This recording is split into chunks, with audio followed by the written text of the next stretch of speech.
Olá! No nosso último episódio, nós tivemos a oportunidade de mostrar a apresentação de uma obra da maior importância, de questão contemporânea, que é a questão do feminicídio, a violência contra a mulher.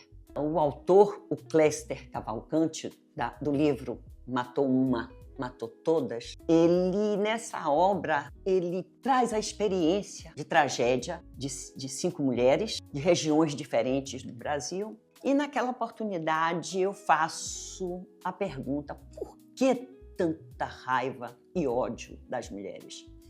E a questão da violência contra a mulher, ela está posta no mundo.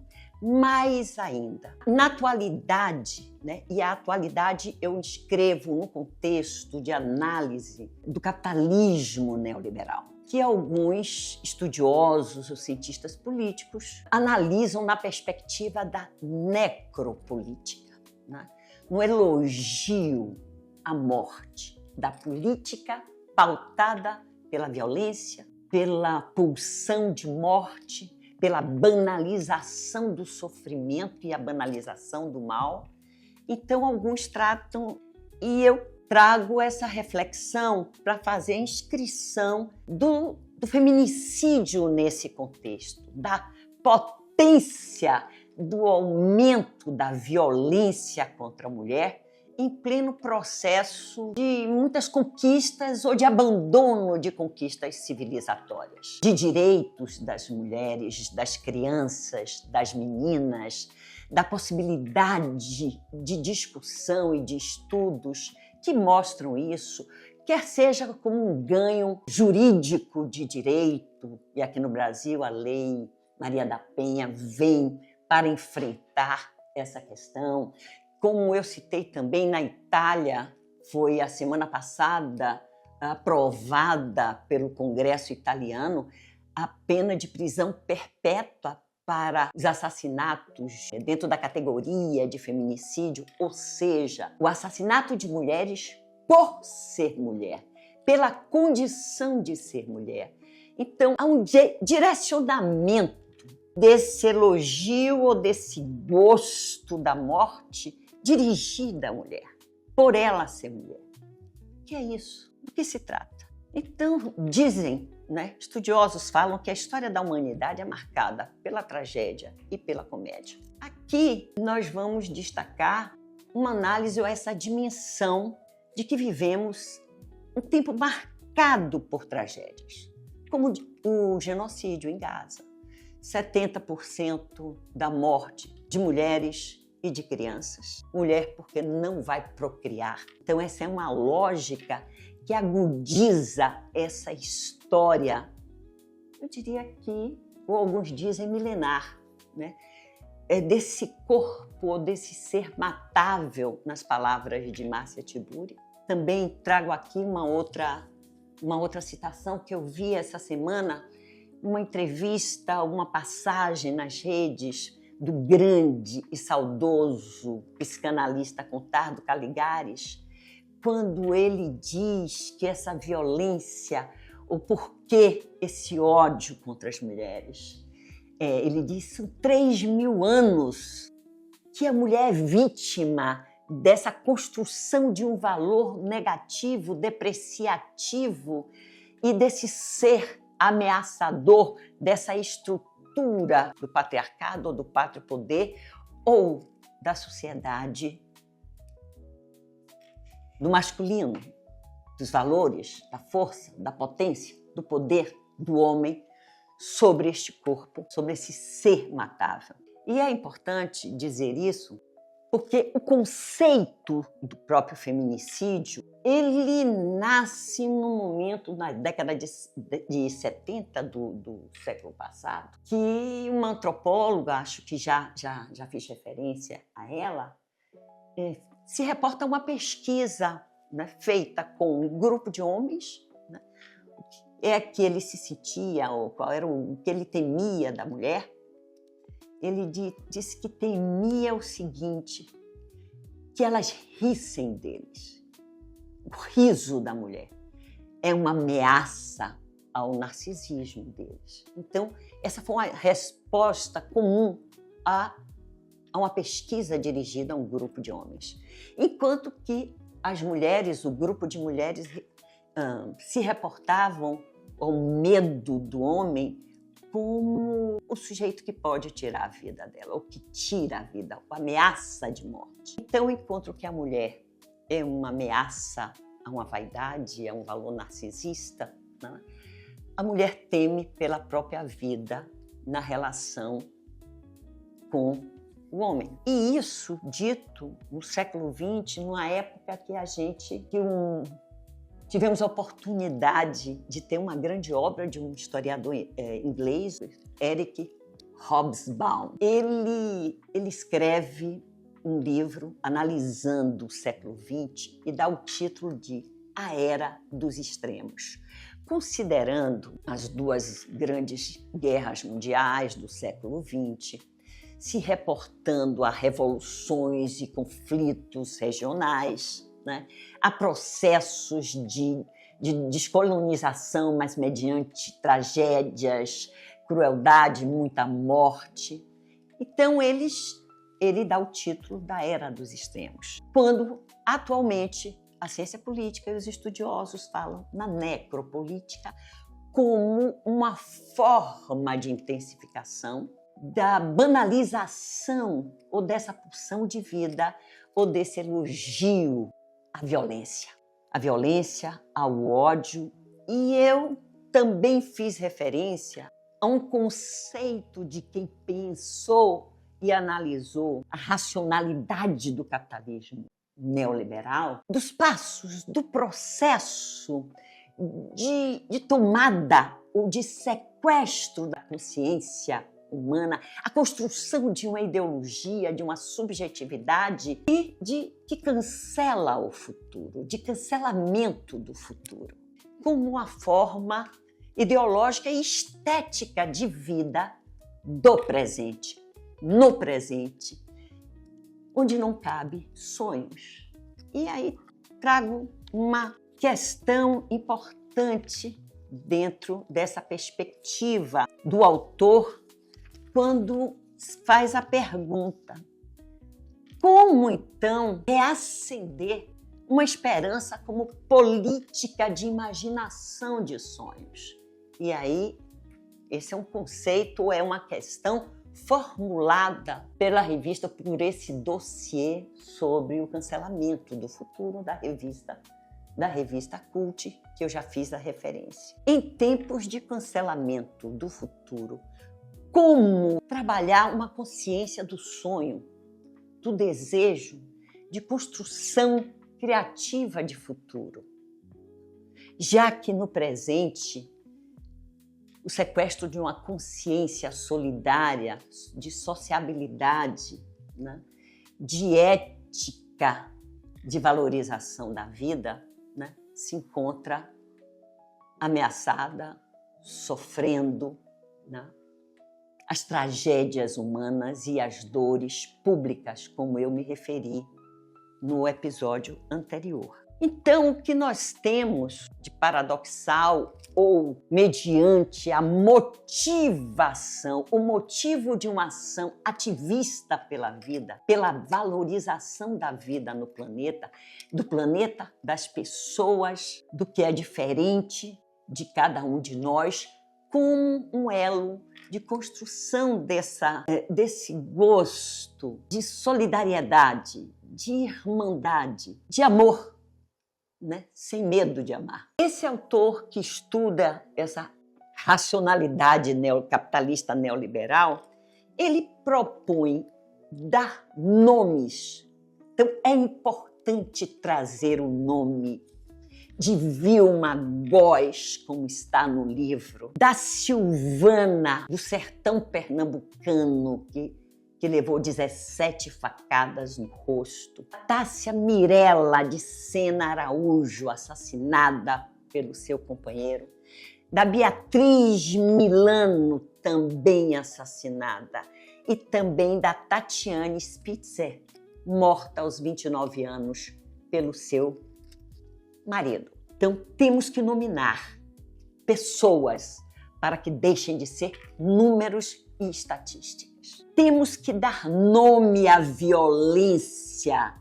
Não temos que minimizar a importância do uso da violência, quer seja de Estado, quer seja institucional, quer seja de grupos no poder, de ações políticas de descarte de pessoas, de descompromisso com desigualdade, de descompromisso com a educação, com a atenção, com o bem-estar ou com a valorização da população, das pessoas. Então, é preciso dar nomes. Existe violência de gênero, existe a violência institucional, existe a violência de Estado contra grupos étnicos, existe a violência de Estado contra população, comunidades de periferia, de favela.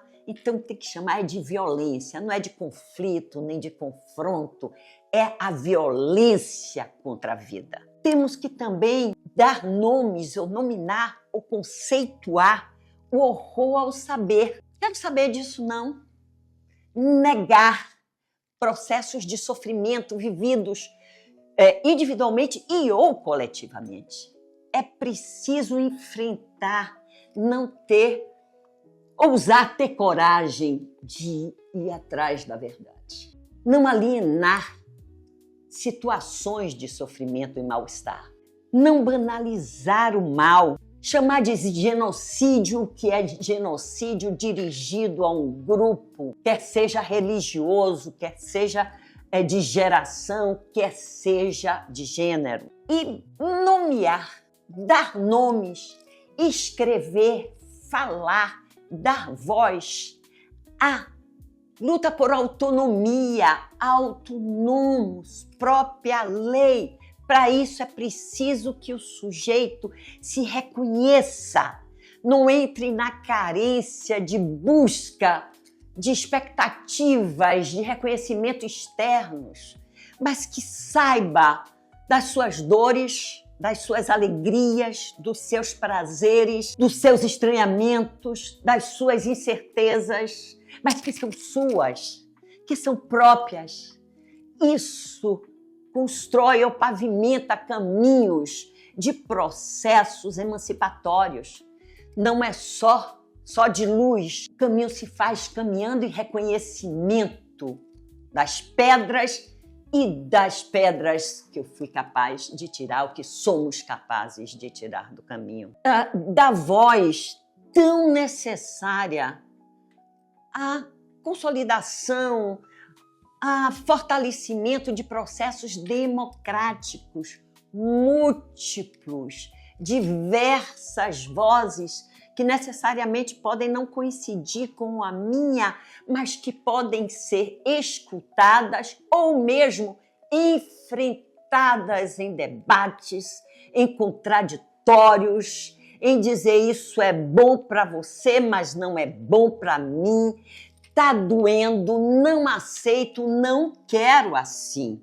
Eu não estamos contemplados nesse processo, nessa perspectiva de acesso ou de reconhecimento. Não, ter esta voz, alimentar a potência da crítica social, com nomes claros, não com verniz, nem com passagem de panos, elegantes, minimalistas da grandeza da questão tratada.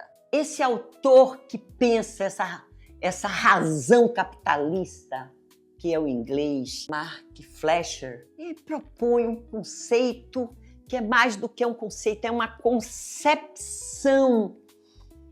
de enfrentamento na busca de políticas de imaginação de sonhos. É preciso, ele diz, força libidinal. Esse livro tem força libidinal de enfrentamento da tragédia, do horror, do humano que tem o prazer de tirar a vida do outro. É força libidinal, é ter a coragem, a dinâmica, o compromisso, a disposição, a energia e a certeza de estar do lado certo. Que a vida faz sentido, que ganhamos um lugar no mundo quando nós temos esses compromissos, esses propósitos de valorização da vida do outro, que não é só minha, que não é só da minha família, que não é só de uma concepção de grupo, que não é só do meu condomínio, mas que diz respeito à coletividade, ao que é público, ao que inclui e não ao que estranha. Então, força libidinal é o corpo todo buscando o prazer da vida que é minha e que é do outro e que é nossa. Então, esse é o trabalho, essa é a arte de Cléster Cavalcante nesta obra. E a disposição, não só a arte da palavra, a arte da narrativa, mesmo quando o tema é trágico, é pesado, mas ele captura e ele doa ao leitor, ele compartilha com o leitor essa força libidinal por uma causa que vale a pena, porque trata-se de amor à vida, de solidariedade, né? No trato do enfrentamento da dor que é pública, que é comunitária, para além dos familiares, para além da banalização da morte em tempos de necropolítica. Não queremos levar, não vamos levar para o futuro isso. As mobilizações que estão ocorrendo nesse período de ativismo que se agudiza, inclusive, o feminicídio no país. Nós encontramos em segmentos diferentes, para além dos movimentos sociais, para além dos movimentos feministas, para além da posição jurídica de ganhos do ponto de vista jurídico. Nós ouvimos essa semana uma fala de uma empresária importante numa reunião com outros empresários, cobrando de que é preciso que a dimensão mesmo de classe dominante e empresarial enfrente, ela se propõe a compartilhar protocolos que nas empresas tratem da questão do feminicídio como uma perspectiva de formar uma ação política de ser inaceitável o ato da violência do homem contra a mulher, que junto vem da valorização da vida. E ontem eu pude ver nas redes já uma agenda de formação com a participação do Cléster, né, a partir dessa pesquisa, dos trabalhos, da motivação dele, desse lugar de homem que entende que esta é uma luta dos homens, que não é só uma luta das mulheres, mas é uma luta que os homens têm que abraçar. É uma agenda de formação em unidades do Banco de Desenvolvimento do Nordeste, em capitais do Nordeste, para ainda em dezembro e janeiro, formação dos homens deste banco para a questão do enfrentamento contra o feminicídio. Então, eu fico aqui com essa força libidinal capaz. E aí eu vou ler o último parágrafo aqui.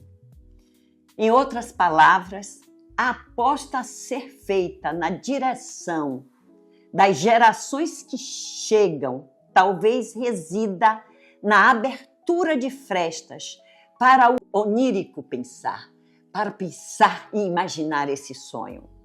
O que, quiçá, possibilite cancelar o cancelamento do futuro, produzindo o despertar até mesmo em zumbis. Vejo vocês no nosso próximo episódio.